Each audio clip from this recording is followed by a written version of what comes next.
Imagine marrying anybody in this heat, cried Jordan dismally.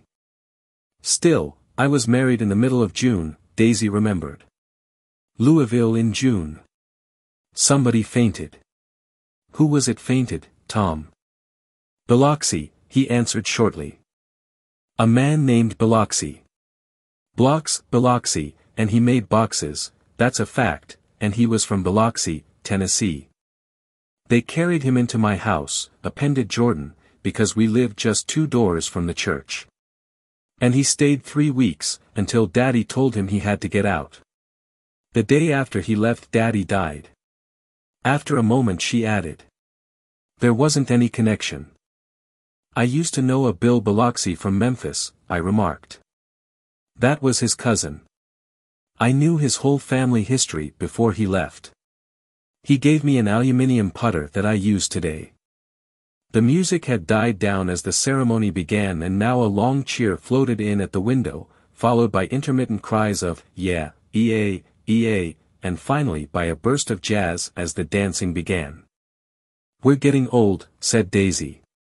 If we were young we'd rise and dance. Remember Biloxi, Jordan warned her. Where'd you know him, Tom? Biloxi. He concentrated with an effort. I didn't know him. He was a friend of Daisy's. He was not, she denied. I'd never seen him before. He came down in the private car. Well, he said he knew you. He said he was raised in Louisville. Asa Bird brought him around at the last minute and asked if we had room for him. Jordan smiled. He was probably bumming his way home. He told me he was president of your class at Yale. Tom and I looked at each other blankly. Biloxi. First place, we didn't have any president. Gatsby's foot beat a short, restless tattoo and Tom eyed him suddenly. By the way, Mr. Gatsby, I understand you're an Oxford man. Not exactly. Oh, yes, I understand you went to Oxford. Yes, I went there. A pause. Then Tom's voice, incredulous and insulting. You must have gone there about the time Biloxi went to New Haven. Another pause. A waiter knocked and came in with crushed mint and ice, but the silence was unbroken by his "thank you" and the soft closing of the door. This tremendous detail was to be cleared up at last. I told you I went there, said Gatsby. I heard you, but I'd like to know when. It was in 1919, I only stayed 5 months. That's why I can't really call myself an Oxford man. Tom glanced around to see if we mirrored his unbelief. But we were all looking at Gatsby. It was an opportunity they gave to some of the officers after the armistice, he continued. We could go to any of the universities in England or France. I wanted to get up and slap him on the back. I had one of those renewals of complete faith in him that I'd experienced before. Daisy rose, smiling faintly, and went to the table. Open the whiskey, Tom, she ordered, and I'll make you a mint julep. Then you won't seem so stupid to yourself. Look at the mint. Wait a minute, snapped Tom, I want to ask Mr. Gatsby one more question. Go on, Gatsby said politely. What kind of a row are you trying to cause in my house anyhow? They were out in the open at last and Gatsby was content. He isn't causing a row, Daisy looked desperately from one to the other. You're causing a row. Please have a little self-control. Self-control, repeated Tom incredulously. I suppose the latest thing is to sit back and let Mr. Nobody from Nowhere make love to your wife. Well, if that's the idea you can count me out.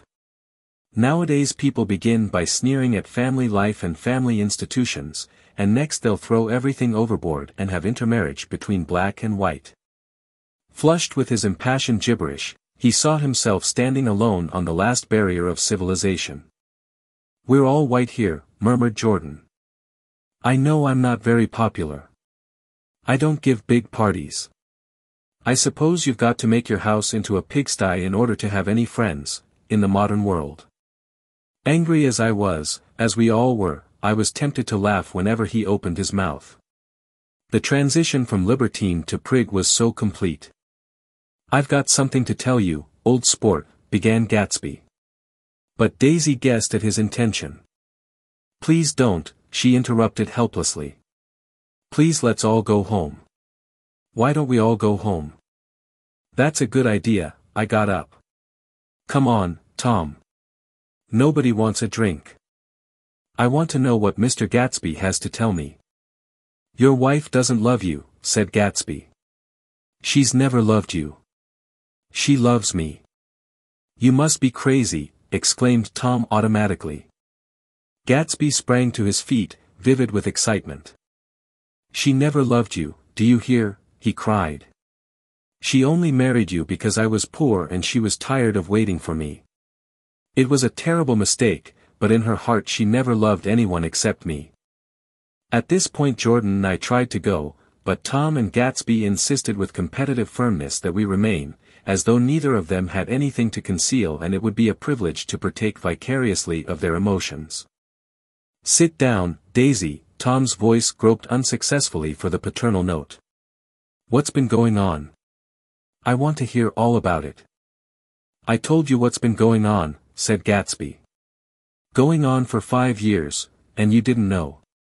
Tom turned to Daisy sharply. "You've been seeing this fellow for 5 years?" "Not seeing," said Gatsby. "No, we couldn't meet. But both of us loved each other all that time, old sport, and you didn't know.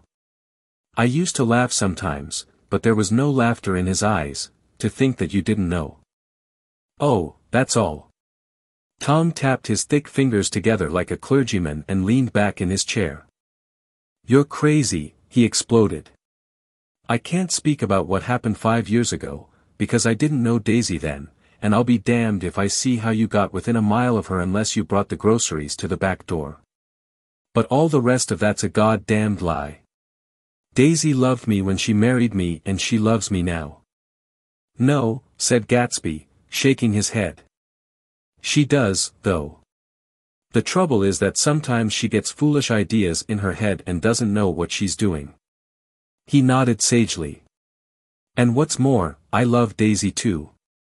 Once in a while I go off on a spree and make a fool of myself, but I always come back, and in my heart I love her all the time." "You're revolting," said Daisy. She turned to me, and her voice, dropping an octave lower, filled the room with thrilling scorn.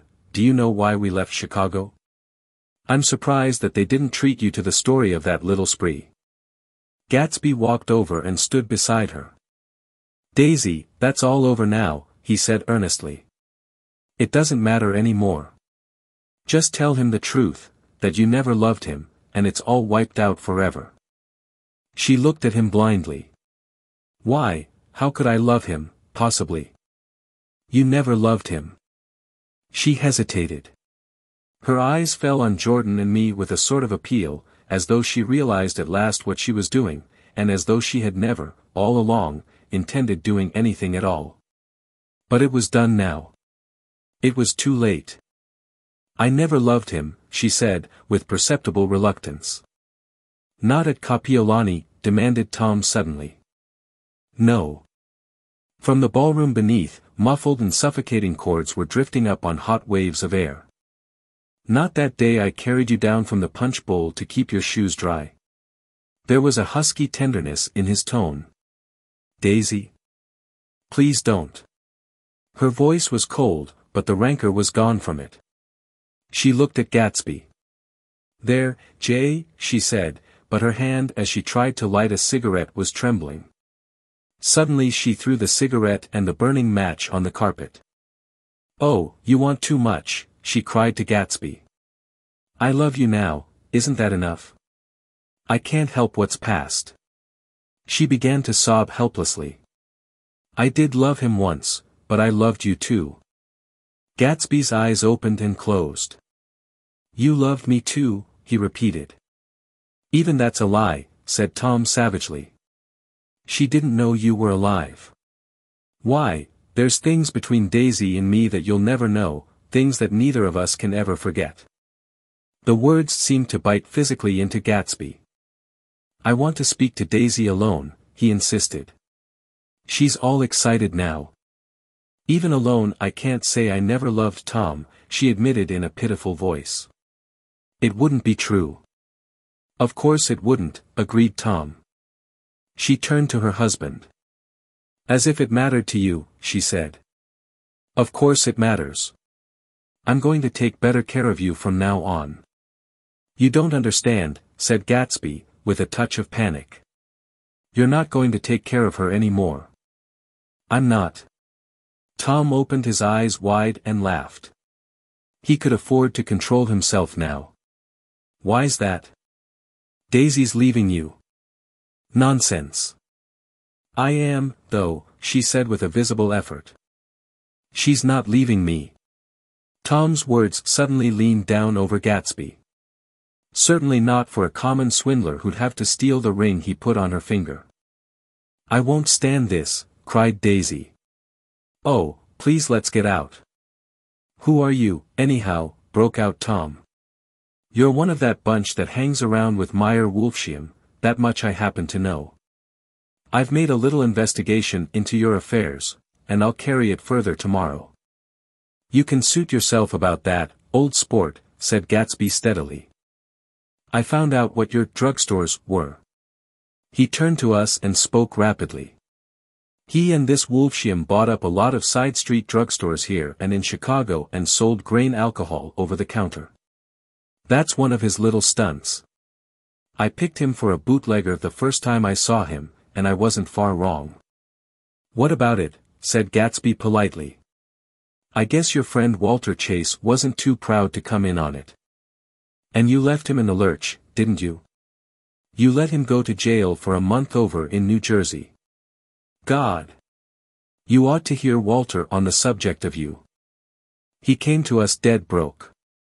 He was very glad to pick up some money, old sport. Don't you call me old sport, cried Tom. Gatsby said nothing. Walter could have you up on the betting laws too, but Wolfsheim scared him into shutting his mouth. That unfamiliar yet recognizable look was back again in Gatsby's face. That drugstore business was just small change, continued Tom slowly, but you've got something on now that Walter's afraid to tell me about.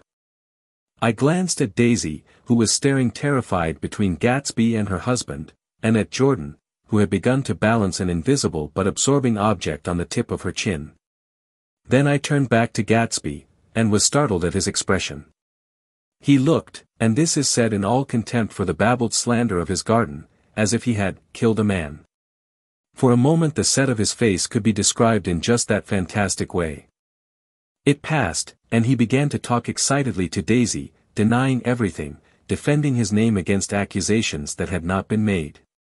But with every word she was drawing further and further into herself, so he gave that up, and only the dead dream fought on as the afternoon slipped away, trying to touch what was no longer tangible, struggling unhappily, undespairingly, toward that lost voice across the room. The voice begged again to go. Please, Tom. I can't stand this anymore.